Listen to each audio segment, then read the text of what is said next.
Hello guys, magpaksiw tayo ngayon ng fresh salmon. Ayan. Lagyan natin ng kunting asin. And then, gamit tayo ng suka. Yung suka nila, mayroon ng ingredients sa loob. Ayan. And then, ganyanin lang natin para mag-absorb yung asin. Para may lasa siya.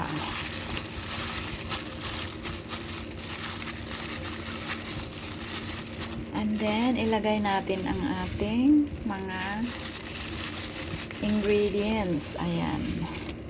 Naglagay tayo ng ginger. Naglagay tayo ng onion, garlic. At higit sa lahat yung ceiling green.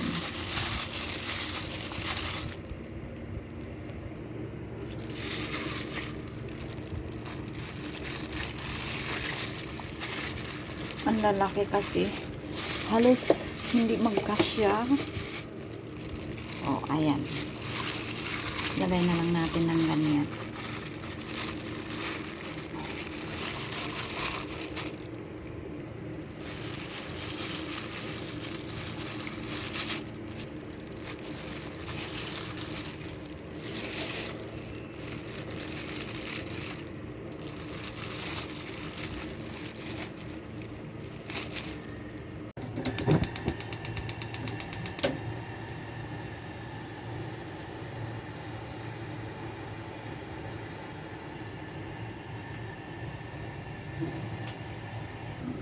Ayan, kumulo na guys. And then, lagyan natin siya ng pampalasa.